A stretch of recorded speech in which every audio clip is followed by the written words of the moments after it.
What's up, YesWelder family? My name is Rico, and today we'll be welding with the YesWelder 205DS. Now, if you're new into welding, this will be a great video for you because I'll be talking about the basic settings in MIG welding. MIG welding is one of the easiest welding procedures that you can learn, so if you decided to go with MIG, you did a good job. So in today's video, we'll be doing some MIG welding with gasless wire and using a 70S wire, which requires 75-25 gas. I'll talk more about that later on through the video. So my plan for today's video, I got a piece of C channel right here on top of a plate. On this side, I'm gonna do gasless wire. I'm gonna run it past 3G, then we're gonna put it on some 5G and run uphill with it. On the opposite side, we will do some 70S wire, which requires 75-25. Same procedure. I'm gonna run a flat bead, then we're gonna do some vertical, and so I can see the difference between the two wires. Now, these two wires are really good, pretty similar, but my favorite one to use is the one that requires gas. The other one that doesn't require gas still welds good, but personally, it just looks way better and it's easier to weld with 75-25. So I hope you're ready to burn. So let's get this video started. Okay, let's talk about some basic settings. Whenever you buy this machine, the MIG-205DS, you can run off 110 and 220 volt, and it comes with an adapter whenever you buy this machine to run to 220. So once you're ready to weld, all you gotta do is switch the on switch in the back, instantly clicks on your machine. Now, when the machine starts to run, right now I'm at 16.5 volts. I'm gonna try that, see how good that burns.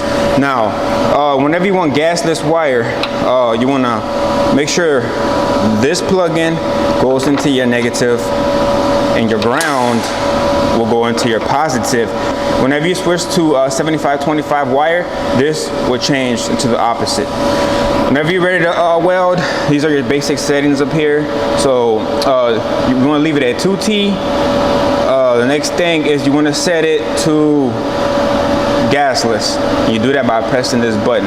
Now, once you got it set, you have a couple more options, which is just what type of wire you're using. You have 23, 30, and 3.5. In today's video, the wire that I'm using has 3.5, so I'm gonna go ahead and leave it like that. Now, this is the wire that I'm using right now for gasless. I'm gonna have a short video coming up on how to mount this because it's really important because you can mess it up if you don't do it the proper way. I'm gonna go ahead and show y'all right now on how to properly make sure that everything flows in there good. Today we're using YesWelder's MIG solid wire 70S6. For this type of wire, you need 75-25 gas. A lot of people like to use gasless wire, which is this one I have here. I personally don't like it. If you're new to welding, just go ahead and get you some of this one. YesWelder has everything on their website, 75-25 gas. I'll show you the difference later on through the video of what's the difference between these two. If you're new to welding, just go ahead and get this one right here because it's gonna look way better and it's actually easier to weld. Whenever you put your wire inside your welding machine, you have to be really careful because this is a spool piece. So if you're not careful, then the wire's gonna shoot everywhere and you're gonna have a rat nest. So you wanna grab your pliers and slowly take it out. You're definitely gonna need you some pliers, so make sure you get that because you'll be constantly cutting that wire. So once you poke it out, you unroll it. You need to cut this piece out because it needs to go through the hole. So once you cut that out, you want to grab your wire and flip it over.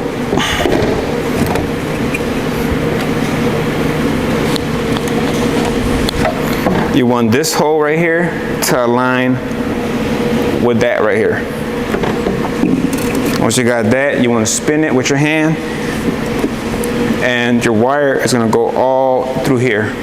Once you got your wire through here, you want to take this, pull it up, and keep sliding that wire in there slowly. Once you got your wire in here, it has to go through another hole, which is back here. You want to make sure that it goes in through there.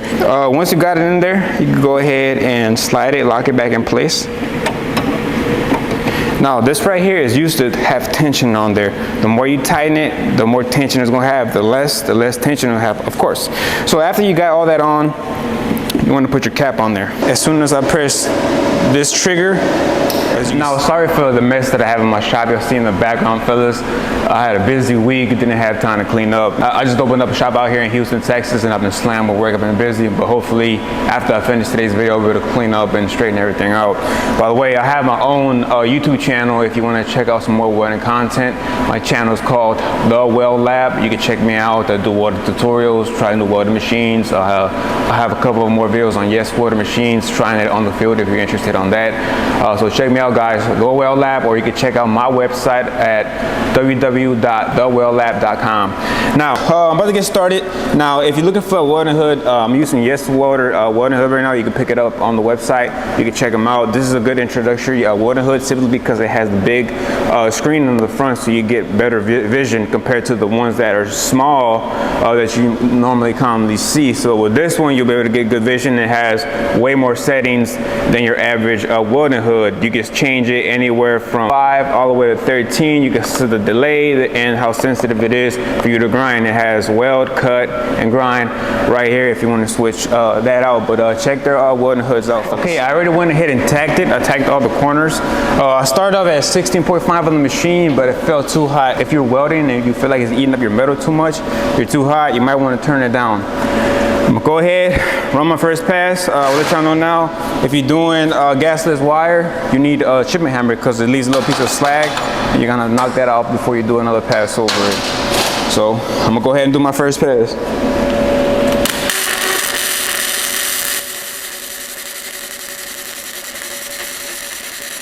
So I just finished welding.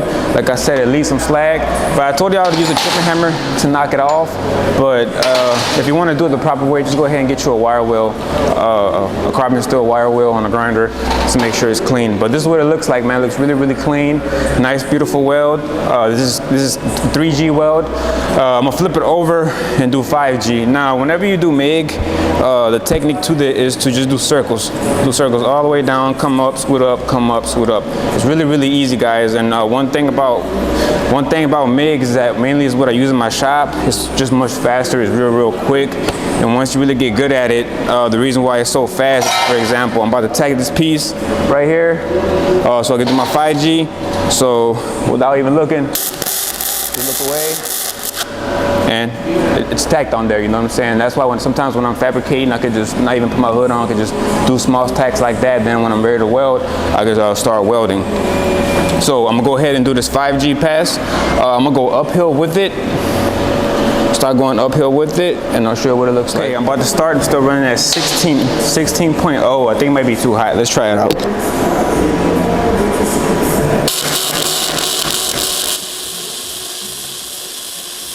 So that's pretty much it for gasless wire. When I started here, it was coming out really nice. Then I tried to get you an arc shot to show you how it works, but it failed, man. It's kind of hard. I'm a one-man army to get good arc shots. But this is pretty much what you want it to look like right here. I think I skipped a little bit too much. So whenever you do MIG, all you gotta do is travel up, doing Z's in a way. Just doing Z's, hitting both metals, left, right, left, right, left, right. Pretty simple, but yeah, that's pretty much it for gasless wire. I'm about to hop over and do some 75-25. I'll give you more info on how that's different than this. But this works really good too for like outside work, because whenever you use 75-25, the wind hits it, you'll get porosity and the weld won't be any good. So if you're gonna be doing a lot of outside welding, like where they have a lot of wind, gasless wire will be the way to go. If you're gonna be welding inside a garage or a shop like most of the time that I am, 70-25 is the best thing for you to do. So I'm about to knock this down. Go hop on to some MIG welding with 75-25. Let's go. All right, guys, so we just finished gasless wiring, so now I'm about to show you how to MIG weld with one that requires gas. I love MIG welding. It's mainly what I use in my shop all the time, simply because it's much faster, it's easier. The downside about MIG welding is that it is more expensive since you have to supply gas for it. In order to weld this type of procedure, you need to get you some 75-25 gas, mixed gas. You also need to get you a gauge and a argon hose. Whenever you buy this machine, it does come with, I believe, like a 6-foot argon hose, so you might not need to supply that. Once you got that, you plug it into the bag, screw it tight with a crescent wrench, so you don't want it to leak, because that's a lot of money you will spend. You got all that rolling, you basically do the same setup, but this time you're going to set it to CO2 mixed gas, I believe it says. And once again, depending on what size wire you got, anywhere from 0.30 to 0.35, you set that according to what you buy. Now you can buy all this on YesWelder's website, or when you go to the consumable section. They will have the gauges, they will have the wire, everything that you need. I'm running 70S wire, so I'm gonna do the same procedure. Run the bead 3G, put it on 5G, and show you the difference between the two. With MIG welding, you can actually go downhill welding with it, so I'll show you what that looks like. So let's get this video started. All right, guys, so I was going to show you on 3G, but the reason I changed it up on y'all is because I noticed that I have a gap right here between this plate and this plate right here, and MIG welding is actually really good for open gap, so you have open root. Whenever we do weld pipe, we actually use MIG to do the root because it penetrates through. Then we switch over to flux core. So I wanted to demonstrate how good it welds whenever you have a gap. So I'm going to start right here, go all the way down, and let you see it when it's done.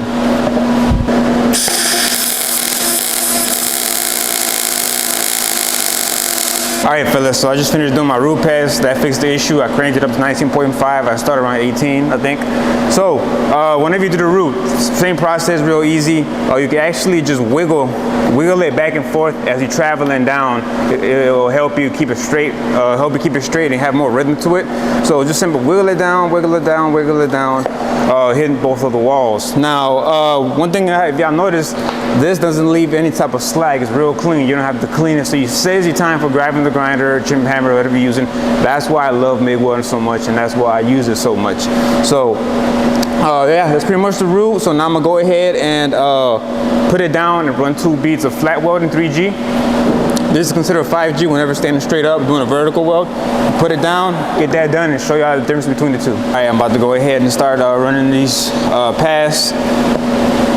I'm gonna travel this way. Then I'm gonna do another pass on top. It's called a 2B pass.